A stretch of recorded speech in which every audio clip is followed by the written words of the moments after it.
Father God, we lift Naomi up to you this morning, your daughter. Jesus, I pray you would stand behind her so that she knows you're standing right with her. She shares with us this morning. I pray for a release of the Spirit just to fill her up. And I pray, Lord, that she would be a vessel for you this morning. And Lord, I pray for each of us that you would just bless our ears and our hearts so that we would just receive from you our individual messages this morning. And I just ask this in Jesus' name. Amen. Amen. Thank you so much, Louise. So before I get going this morning, I actually want to give us just a brief overview of where we're going with this series, because I know certainly I find that helpful to know the bigger picture of what we're talking about. So if I could have the first slide up, Casper, that would be great. So last week, as we've mentioned, Rupert kicked us off with the origins of shame. We looked at Genesis 2 and 3. And then this week, and for the next 3 in this series, so 4 in total, we're going to be looking at some of the ways that shame shows up in our lives. And I'll say a bit more about that in a minute. And then we're going to have 2 messages looking at Jesus and how Jesus' life and his death and his resurrection, how he meets us in our shame, how he brings transformation and healing. And we're going to end by looking at what does that mean for us as a community? What does that mean for the way that we relate to one another as human beings? So that's the big picture. That's where we're going. Now, thinking about shame, we begin to have the capacity to feel shame round about 15 to 18 months old. So it's really young. And at that age, our emotional brain, if you like, is only just about beginning to develop. And our rational thinking, reasoning brain is not online at all. So it's a very kind of visceral, physical experience. And the idea is to keep us safe. So we're wired for relationship right from when we're born. And as we start to have agency and we start to do things in the world, if we begin to do things that are going to be dangerous or that are going to be a problem, our caregiver, our parents or whoever expresses some disapproval, and we feel that in our bodies. And that's not a nice feeling. That's not good. We learn that maybe that's not an okay thing to do. And the idea is that as we grow up and we become adults, healthy shame is something that helps us to maintain our relationships. It's a little bit like if I'm about to go and do something that harms you or that breaks trust or that affects other people negatively, I bang into this shame. And it makes me think, hang on a second, do I really want to go and do that? Or not? But the thing is that some of us, maybe many of us, right back in those early years, we're not helped to deal with this feeling. Maybe we're not helped to deal with feelings in general, but we don't know what to do with this. And so these little stones, these little rocks they become boulders. You might want to imagine this is huge, but this was the biggest one that I could lift. And we're not designed to carry this. We're not made for this. And then that in itself becomes even more shaming because I'm not enough. I'm not good enough to deal with this. Maybe I can't cope with what I'm going to come across in the world. And so it builds, and it's like it becomes, the image that I've got is it's like it becomes this black hole that feels like it's just going to suck in the universe. And we've got to find a way to deal with that. I can't go through life being crushed by this. So if we have the next slide, that's great. And so we, broadly speaking, there's kind of 4 different categories of things that we try and do with this. One option is that as I go through life, whenever this gets poked, this gets prodded, I'm in a situation that I might feel shame, I'm just going to leave. I'm just going to take this and I'm going to go. That's one option. One option is that not only do I take this, but I also take any other bits of shame that I can find, and I'm going to take some of yours and I'm going to take some of yours, because shame exists between us. But if I've got all of it, then you've got nothing to throw at me. That's another option. Another option is that we find some way to just kind of pretend it's not there. We cover it over with something. We're going to look at these in a bit more detail. This is just a kind of introduction. Another option is that I throw it at you. I take this, and I make it your problem. Because then I don't have to deal with it.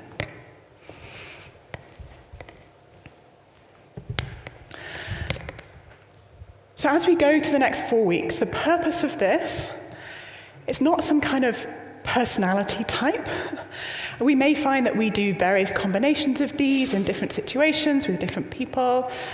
This is not about putting you in a box and saying, well, you do this and you do that. The thing is that most of the time, we don't even know we're doing this. It just happens. It sometimes feels like it almost happens to us. I'm not choosing this in this moment. But as we begin to notice what's going on, we have the opportunity to begin to make some different decisions. That's our hope as we begin to look over the next few weeks at this part of the series. Well, that's all very interesting. Naomi, perhaps you're thinking, but this is a sermon, not a psychology lecture. What's this got to do with the Bible? So this morning we're going to look at a story in Acts. You'll find it in Acts 24, if you want to read along with me. And it's the story of Paul and Felix. Now, a little bit of background to this story. Paul has, a couple of chapters earlier, been arrested by the Roman authorities in the context of some unrest that's bubbled up during one of his sermons. And while he's arrested, there's a plot that the Jews make that they are going to try and kill him because he's causing them so much problems. And their plan is that when he's being transferred from the Roman court back to the Jewish court, they're going to ambush him and they're going to kill him. Now, the Roman authorities hear about this, and the Roman kind of court, the tribune, decide they're going to send him up to the governor of the region so that he can get a fair trial. And he comes before this governor, Felix. Now, we actually know a little bit about Felix, not necessarily from this chapter, but from other sources that we have available. We know a few things. We know that actually Felix was born a slave. Him and his brother were both freedmen. That means they were born a slave and then they were freed. And his brother in particular got very high up in the emperor's court. He was one of Caesar's favorites. And it seems to be that Felix got his job because his brother put in a good word for him. And he doesn't have a reputation for being all that competent. And some of the writers they sort of imply that the only reason he lasted as long as he did was because his brother covered for him. So let's read about Paul's encounter with him. We're going to start at the beginning. We're going to skip over a few verses because it's quite long, but we'll begin at the beginning. 5 days later, the high priest Ananias came down with some elders and an attorney, a certain Tertullus, and they reported their case against Paul to the governor. When Paul had been summoned, Tertullus began to accuse him, saying, "Your Excellency, because of you we have long enjoyed peace, and reforms have been made for this people because of your foresight. We welcome this in every way and everywhere with utmost gratitude. But to detain you no further, I beg you to hear us briefly with your customary graciousness." Let's pause there. Now, this kind of slightly flowery opening is customary for Roman speeches, particularly in a court setting. It was expected that you would begin with some praise for the judge, kind of trying to curry favor about how wonderful he is. And you could talk about his successes, you could talk about his courage, you could talk about his wisdom, you could praise his family, you could praise his city, you could talk about all kinds of things. But the topic that Tertullus chooses is kind of a sore point for Felix. Because one of Felix's failings is that he hasn't been able to get on top of the unrest that's going on in the province. And he's tried pretty hard. He's got a reputation for being quite cruel and quite violent. And he's tried to crush these uprisings. And despite that, or maybe because of it, who knows, they've continued to cause problems. Have you ever had that experience? Where somebody starts to compliment you or they start to talk about you and you're sat there going, "It's not true. I know it's not true." Maybe they know it's not true. Or what if they found out that it wasn't true? Let's see what Paul has to say. So he goes on to make his accusation. "We have, in fact, found this man, Paul, to be a pestilent fellow, an agitator among all the Jews throughout the world, and a ringleader of the sect of the Nazarenes. He even tried to profane the temple, and so we seized him. By examining him, you yourself will be able to learn from him concerning everything of which we accuse him." And the Jews also joined in the charge by asserting that all of this was true. When the governor motioned for him to speak, Paul replied, "I cheerfully make my defense, knowing that for many years you have been a judge over this nation." Let's pause there. Given what I've just said about the expectation of starting your speech with a whole load of flattery, all Paul says about this man is, "You've been at this a long time." He doesn't say that he's wise. He doesn't say that he's good. He doesn't say he's been successful. He doesn't say all of the things that would have been expected in this situation. He certainly falls far short of the deference and the honor that would be expected, particularly as the defendant, as the accused. He'd want to curry some favor, right? You want the judge on your side. Isn't this some of the shape-shifting nature of shame? Felix is flattered, and he knows it's not true. Shame. Felix is not flattered, and he's dishonored. He's shamed. All that you can say about me is that I've been doing this for 5, 8, 10 years. That's the best you can come up with. And Paul goes on, I'm not going to read the whole speech, but he goes on to say that there are no grounds for the accusations being made against him and that these guys have no evidence. And then in verse 19, he drops something of a bombshell. So verse 19, "But there were some Jews from Asia, and they ought to be here to make an accusation if they have anything against me." Now, under Roman law, if you accused somebody of something, you had to go to court with your evidence. And in fact, there was a specific offense called deserting the case, which was if you failed to do that, if you made an accusation and then you didn't turn up for court, kind of like wasting police time, I guess would be our equivalent. Felix has got the wrong people in his courtroom and he hasn't noticed. Do you not think that should have, do you not think he should have checked that, maybe? Well, regardless, this should be enough to get the case thrown out of court. Okay, the people that brought the accusations aren't here. This should be the end of it. But Felix has a number of other problems. One is that, okay, the original accusers aren't here, but the high priest has come. This is a powerful man, the other side of the courtroom. He does not want to make him an enemy. In fact, Felix's predecessor was exiled in the context of a disagreement with the Jewish elite.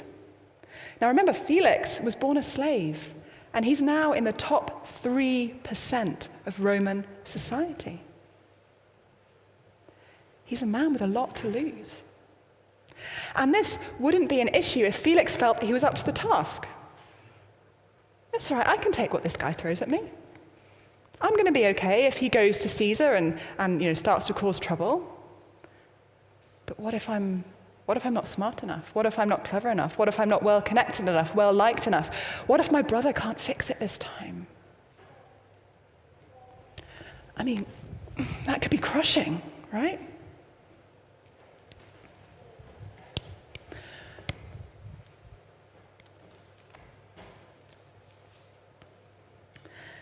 Okay, so maybe he decides that, given all the politics, he should just sentence Paul. Okay, it's not the right thing to do, but, it would solve an awful lot of problems for him. But the Roman that sent him up in the first place, he sent him with a letter. And in his letter, Lysias says, I don't think Paul's done anything worthy of punishment. So there's somebody else that knows. And so Felix says, okay, I'm going to defer my judgment until I can speak to Lysias, okay, who's the original Roman guy. Now, this is his subordinate. He could summon him if he wants to talk to him, but he doesn't. I mean, he could persuade him to not support Paul anymore. He could say, well, do you know what, given the bigger picture and the political landscape, I think it probably is just best if we send this guy to the labor camps or whatever. He could threaten Lysias, I don't know, but he doesn't do anything. He just says, no, I'll speak to him at some point. Let's carry on. So some days later, when Felix came with his wife Drusilla, who was Jewish, he sent for Paul and heard him speak concerning faith in Christ Jesus. And as he discussed justice, self-control, and the coming judgment, Felix became frightened and said, "Go away for the present. When I have an opportunity, I'll send for you." At the same time, he hoped that money would be given to him by Paul, and for that reason, he used to send for him very often and converse with him.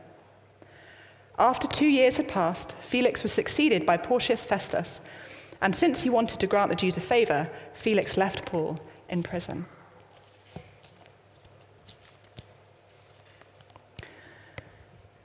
So Felix summons Paul. We're not quite sure why. Maybe his Jewish wife wants to hear him speak. Maybe he's just curious about this guy that doesn't seem at all fazed by this situation that he's in. Maybe he's heard a bit about Paul and he wants to know more. We don't know. But in those conversations, it says Paul speaks about justice, about righteousness, and the coming judgment. This man who we know takes bribes. This man who's thinking of condemning an innocent man. This man who, by the way, is on his third wife, and this wife he stole from somebody else. This man who's known for his rash decisions and his violent temper. And Felix panics. Now, last week we talked a little bit about guilt versus shame. Now, Felix has done some things wrong. Felix has done a lot wrong, in fact. There is an appropriate guilt for this situation. We're not saying, oh, that's okay, it doesn't matter. God doesn't say when I hurt somebody, that's not important. Rupert recommended a book last week. I'm going to recommend another one. This is a guy called Dr. Kurt Thompson. He's a psychiatrist and a Christian, and he's written this book called The Soul of Shame. And in it, he says this. If we can have, that slide, thank you. Guilt stands on the shoulders of shame.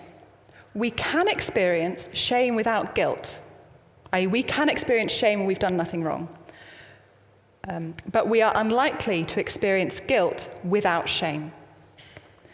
Now, if we are dealing with healthy shame, if we've bumped up across this because we're about to do something that hurts other people, then guilt motivates us to move towards the other person and make a repair. We want to be reconciled to that damaged relationship. That's the goal of guilt. But if shame with a capital S is running the show, then that is just too dangerous. Because if I confess that I've done something wrong, then my expectation is that I'm going to be at best rejected and at worst destroyed.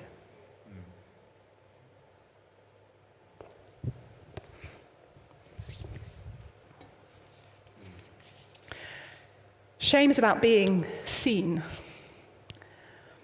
and the belief that if you really see me, if you really see what's going on in here, then you are going to want nothing to do with me. Maybe not just you. I don't think Felix cares that much about his relationship with Paul, but if this gets exposed, maybe nobody is ever going to want anything to do with him. And that would be disastrous. We are so wired and designed for a relationship that to lose that is the end of the world.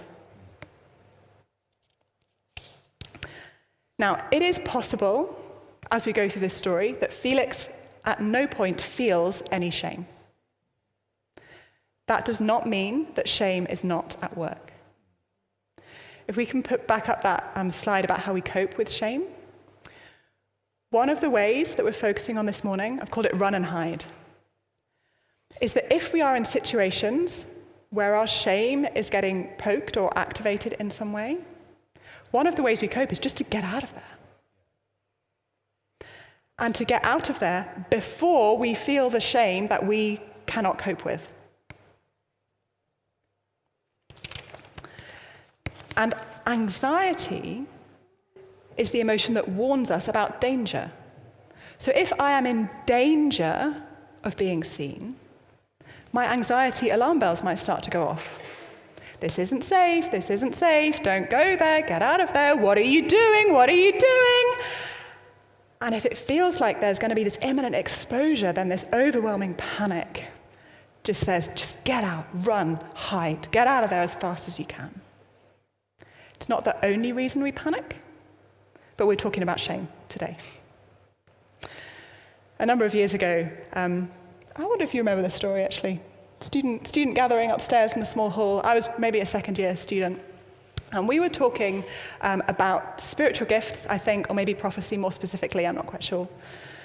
And in the midst of this, Rupert gets up and he says, well, look, guys, on a Sunday morning, if you feel like God's speaking to you, if you feel like you've got a word to share, come grab the mic and share it.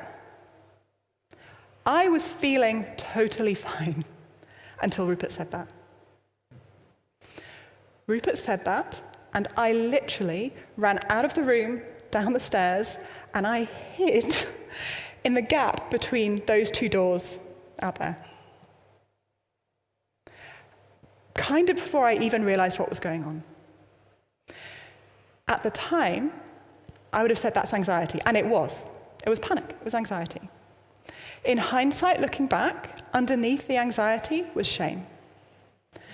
Because the thought of standing here with a microphone and sharing a prophetic word felt so unbelievably exposing that I had to make sure that never happened, that never happened. But the thing is, God had been poking at this kind of prophetic gift. And so I was caught between feeling like if I stand here in front of all of you, you're going to see what a failure I am, what a hypocrite, what a terrible Christian, I'm going to be exposed. But if I don't stand up and share a prophetic word, then I'm a failure as a Christian because I'm being disobedient. There was shame on every side, and I just got out of there. And Felix does something similar. He doesn't actually run because he's the governor. He sends Paul away, but the effect is the same. We get rid of the situation. And then he just doesn't make a decision. Okay, it's the decision that's provoking the shame. He's got the risk of his reputational disaster on one side. He's got condemning an innocent man on the other side and having to deal with the other Romans that know what's going on. He's got Paul, who seems to be speaking incredibly specific words towards his life, and that feeling of, has he read my mail? Has he read my journal? What does he know about what's going on? And it's the decision of having to act in the midst of that, which, by the way, he probably doesn't feel like he can do. I'm so useless. I always make these decisions wrong. I always get, I'm only still here because my brother's covering for me. And so he just puts off the decision. I'll do it next week, or maybe the week after that. And then weeks turn into months, turn into 2 years. Have you ever done that? Have you ever just not got round to doing something? Just not got round to making a decision? Because actually that task or that job or that decision, whatever it is, we feel like we're not up to it. If I actually go and try and do that thing, I'm going to fail. And everybody's going to see. And then, the way that shame works, we feel awful for not doing it.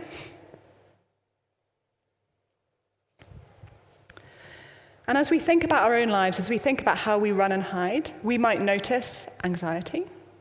We might notice this behavior of leaving situations or just not going in to particular situations or of putting things off. What are the situations or the circumstances that we just feel that we cannot cope with? Now, there are times when running away or hiding or not going into something is a reasonable, sensible, thought-through thing to do. Okay, I'm not saying we never leave situations or we never run away from stuff. But if it feels like we're not deciding to do that, if it's all just happening and we're stuck in these patterns that we don't know how to change, it's possible that shame is at work. It could be other things, but it could be shame. And in the short term, this feels like this keeps me safe. Okay, because what I'm afraid of is I'm afraid of you seeing all of this horrendous awfulness that's in me.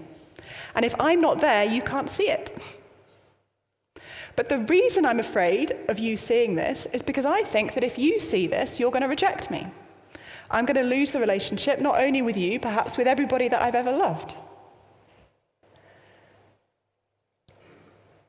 But by turning and hiding, I've left. I have left the relationship, either literally or maybe kind of emotionally. And so I achieve the very thing that I am trying so hard to avoid. And so running and hiding has a cost not only to our relationships, but also to our ability to step out and do some of the fullness of life things that God is inviting us into. And then when I feel lonely or alone or, shame tells me, well, that's just what I deserve. So layer upon layer upon layer of what a useless person I am. And we might feel it in our bodies, we might hear it in our thoughts, we might see it in our imaginations and in our images. Shame kind of infiltrates its fingers into all different areas of our life. Again, Kurt Thompson says this: shame is the emotional weapon that evil uses to, 1, corrupt our relationships with God and each other, and 2, disintegrate any and all gifts of vocational vision and creativity. Shame is both a source and a result of evil's active assault on God's creation, and it intends to dismantle a world that is destined for goodness and beauty.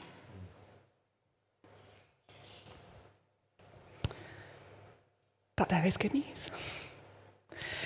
The good news is that God is bigger than my shame. Now, this is not always the message that I have heard in church. And I'm talking about what I've heard. I'm not making comment on what was said. Okay, this is what I have heard. And maybe you've heard it too. I'm going to kind of briefly adapt something called the Gospel in Chairs. I'm going to put a link to it in the newsletter because I can't do the whole thing just now. We don't have time. But I have been told that God... I don't have enough hands. There we go. God, he created humans, which he did. But as a human being, I've sinned, which I have. But in my sin, I have become a sinner. That is my core identity. And as I have turned away from God, God has turned away from me. If that is true,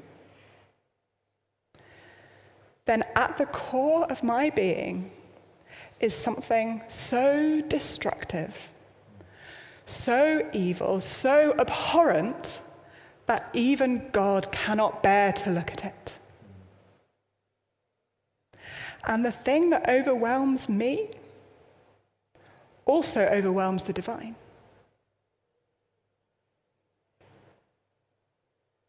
The thing that overwhelms me also overwhelms God. But in Genesis, I read that when Adam and Eve hid, God came looking for them. And when Abraham and Sarah, out of their shame, try to create their miracle child on their own, God comes and renews the covenant and says, I will bless you and this other son. When Moses messes up, kills an Egyptian, goes and runs and hides in the desert, God goes looking for him and turns up in a bush and says, come on, let's go get our people. When the people say, we don't want God to be king, we want a human king just like everybody else, God says, I can work through that. We see this time and time and time again. And then Jesus comes and he meets Zacchaeus. How much shame does Zacchaeus carry? I want to come to your house, Zacchaeus. Or the blind man.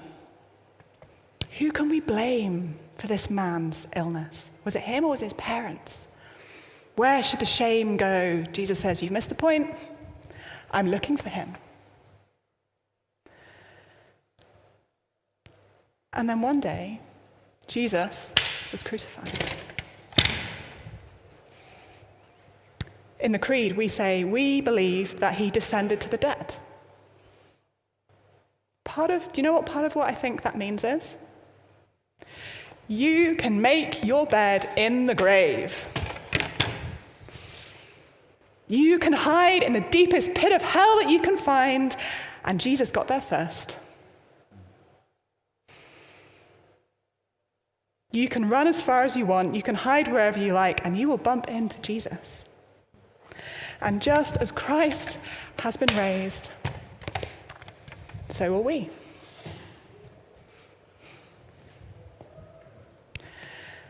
Because my shame tells me that my humanity is a problem. Okay, my finiteness, my frailty, my tendency to make mistakes is an issue. My mistakes, my misjudgments, my sins, the way that I harm other people, which I do, but that is enough potentially to destroy the world. God says, no, it's not. God knows that I am clay, and he says that's very good. At the core of my true self is not a dragon that will destroy anyone that comes close, but a spark of joyful connection. God says, when I walk into a room, I light it up. And he says the same about you. Now, as we go through this series, we're talking about shame. And when you talk about something, you bring it into your awareness. It might bring some stuff up for you that feels a little bit, maybe a lot uncomfortable. The risk is that we go down the plug hole with it. Okay, we notice what's going on and we shame ourselves for it. Oh, I'm doing that thing where I'm running and hiding, and Naomi says that just makes things worse. And oh my goodness, I'm so stuck in here and it's never going to change and I'm such an awful person. And so down the plug hole we go. Please do not shame yourself when you begin to notice some of these patterns. Please don't do it. It doesn't help anybody. What I would invite you to do is to notice it, and then to think about the fact that God is turned towards you. And name it. Notice your kind of instinctual behaviors as the sermon goes on. Maybe, as the series goes on, maybe you say, God, I'm just noticing I don't really want to go to church next week. God, I'm just noticing that after that sermon, I want to go home and eat 4 donuts and 2 tubs of ice cream. God, I'm just noticing that I want to go and put Naomi in her place. I'm actually so angry about what she said this morning. And as you say that, God does not turn away. You don't have to understand it all. You don't have to go digging. You don't have to do anything else at this moment in time if you're not ready to. But just sit and notice that God is not turning away from you.